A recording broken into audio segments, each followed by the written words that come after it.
J'espère que vous allez bien. Aujourd'hui, nouvelle petite vidéo sur les huiles végétales. Aujourd'hui, nous allons parler de l'huile de coco. Alors, les huiles végétales sont en général obtenues par pression ou extraction avec des solvants, à partir des graines ou des fruits de nombreuses plantes. Alors, ce sont des ingrédients précieux pour le soin de la peau et des cheveux, chacun ayant des caractéristiques et des propriétés particulières. Alors, comment obtient-on l'huile de coco? Eh bien, tout simplement en pressant sa pulpe. Alors, à température ambiante, l'huile de noix de coco est consistante, solide, semblable au beurre et se présente plutôt comme forme de liquide huileux lorsque la température dépasse 20 degrés.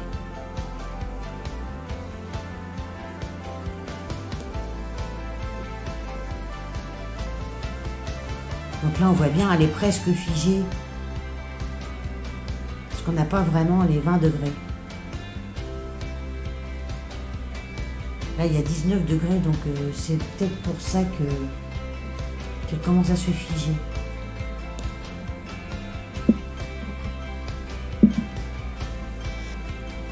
Alors, en cosmétique, la peau bénéficie de plus de beauté, d'élasticité et de douceur après l'application.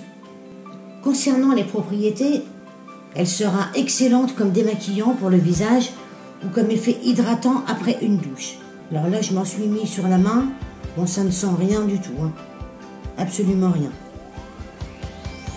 Mais comme toutes les huiles, la peau boit très facilement et en une minute, on n'a plus rien.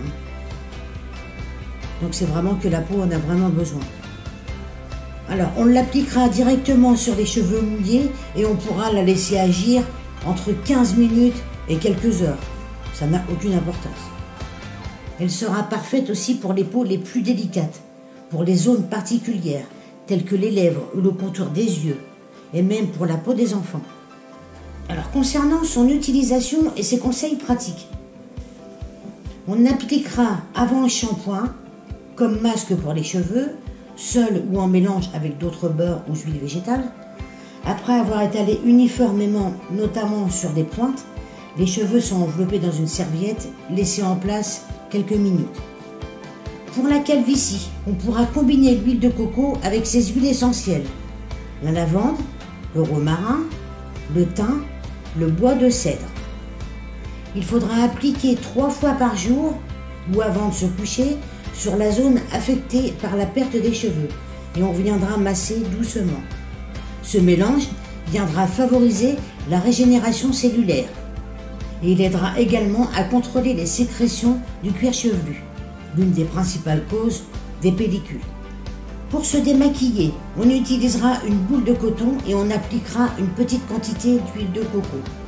Pour les vergetures, l'huile de coco est excellente pour nettoyer et nourrir la peau abîmée. Ce n'est pas une potion magique, mais elle aidera pour vergetures. Pour la protection solaire, elle n'a pas une protection très élevée, mais l'huile de coco peut être comparée à un écran solaire d'indice 4 environ.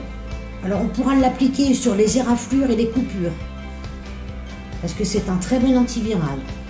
Alors l'huile de coco forme une fine couche qui protège la plaie des poussières extérieures, des bactéries et des virus. L'huile de coco accélérera le processus de guérison en réparant les tissus endommagés. Alors, elle sera utile aussi pour les piqûres d'insectes, parce que l'huile de noix de coco peut arrêter les démangeaisons suite à une piqûre, ainsi que la sensation de brûlure qui l'accompagne, ainsi que l'accélération du processus de guérison.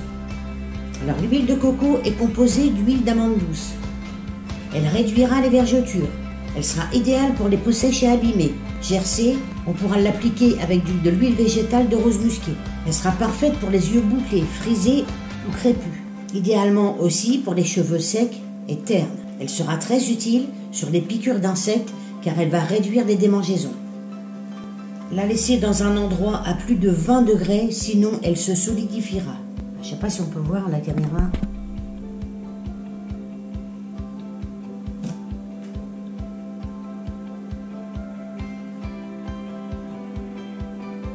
Elle est légèrement solidifiée.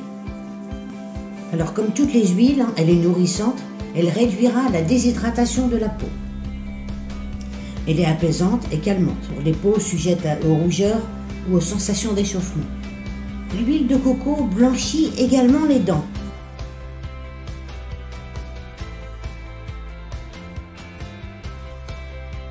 Comme vous pouvez voir sur les 2 photos qui ont été prises par des personnes qui ont utilisé l'huile de coco pour se blanchir les dents. Le résultat est vraiment spectaculaire. Alors en pratique, il faut prendre une cuillère à soupe d'huile de coco et faire un gargarisme durant 3 à 5 minutes. Après, on recrache et on se rince bien la bouche avec de l'eau chaude. Ensuite, on viendra se laver les dents comme à son habitude.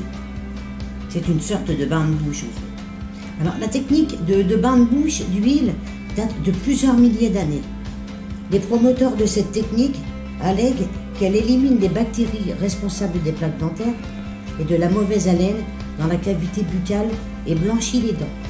Dans cette étude, les personnes qui ont utilisé le bain de bouche d'huile de coco avaient moins de bactéries buccales après 2 semaines d'usage quotidien. En revanche, les personnes qui ont utilisé un rince-bouche ordinaire ont vu une réduction de bactéries après 24 heures. Alors pour récapituler, l'huile de coco concernant la peau, elle lui apportera de l'élasticité, elle sera nutritive, elle est antibactérienne, elle est antivirale, elle sera excellente pour les vergetures, elle sera nourrissante.